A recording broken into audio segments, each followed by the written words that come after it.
All right, everyone. Macron has backed down and they've suspended the fuel tax that helped to spark the protests over in France in the first place. But here's the thing. He should have done that to begin with. He should have done that, like, what, 4 days ago now, I think. They've had a week of nonstop rioting. The riots have grown. This may help to quell it a little bit because that's a concern for some of the people that are organized there. The problem is that the way Macron conducted himself and the response thereafter have probably spawned their own miniature revolutionary style movement anyway. There were pictures from these protests that people were posting yesterday. Some of them depicted groups that were like, they were waving anarchist flags and communist flags. Others had like the white identity symbolism, and others were just, I guess, involved with general protesting. The thing is that when Macron came out and basically called all of France thugs because everyone hates him, his approval probably tanked a little bit that day. When you've got approval that's that low and you've got open calls for his resignation, not based just on the fuel cost in France, but on a million other things, general corruption, his response, I'm sure police brutality's got to be in there somewhere. The problem is that none of those other things are directly impacted by him backing down on fuel. In fact, it makes him look weak. Arguably, he shouldn't have even bothered to do this either.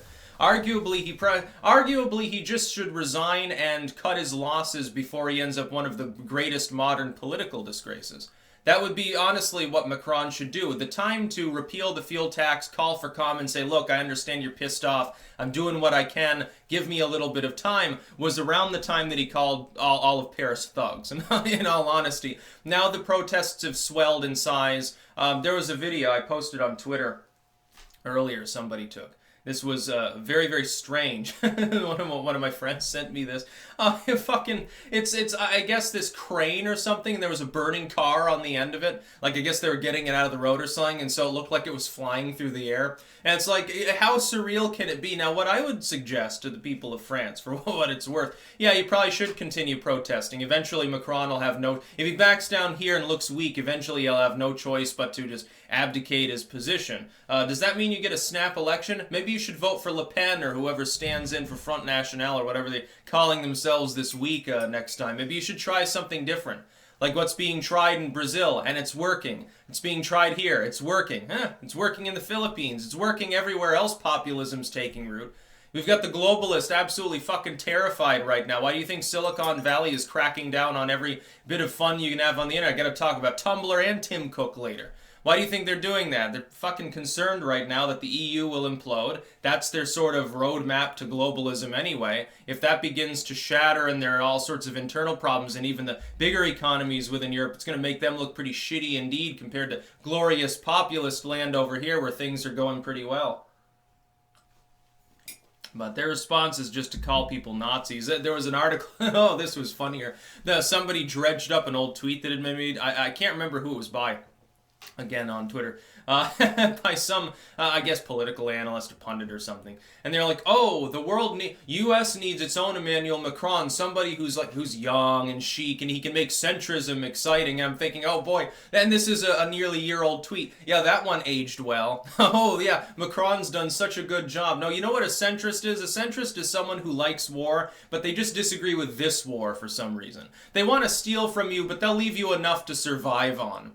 They want to punch you in the head, but only a few times. Centrism doesn't really even exist. Centrism is just whatever's left out by the fringes of existing social movements that happen to exist at the time. It's an amorphous and totally malleable term that has no strict definition.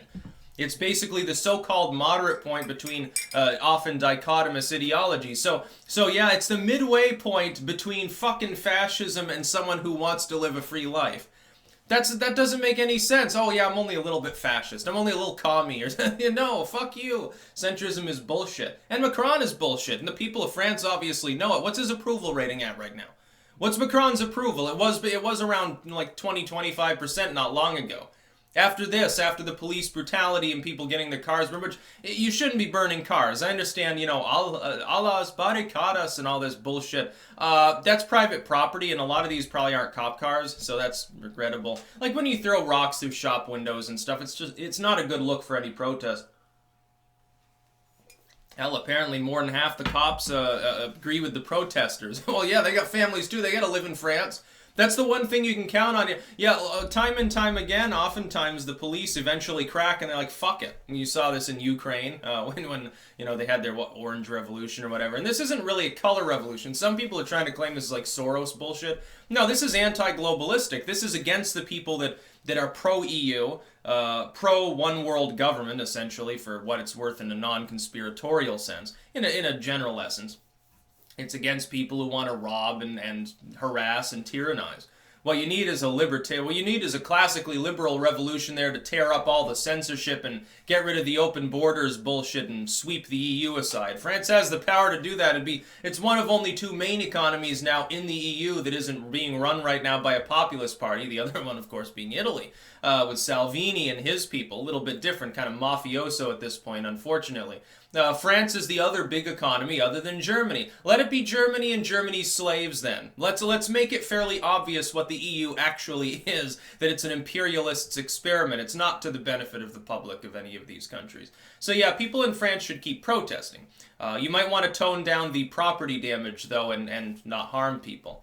There is something to be said for nonviolent resistance. Like when the cops do go rogue and start beating you to the ground, everyone on Twitter sees that. It gets spread around 10 times more than it did, back, 10 years ago when we had anti-war protests, and there was some brutality and stuff, like on Facebook or early wave YouTube. It's way faster now.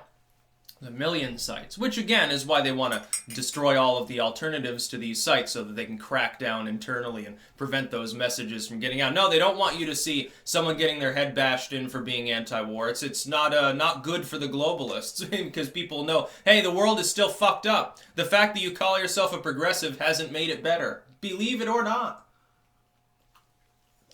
Always funny when so-called liberals want corporations to censor them. It's like, yeah, that's really a far left line, really traditionally hippie-ish too.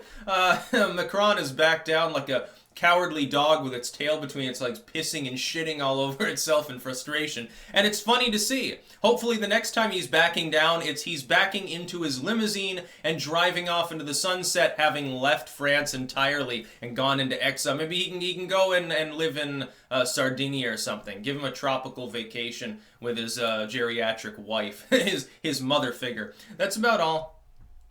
Peace out.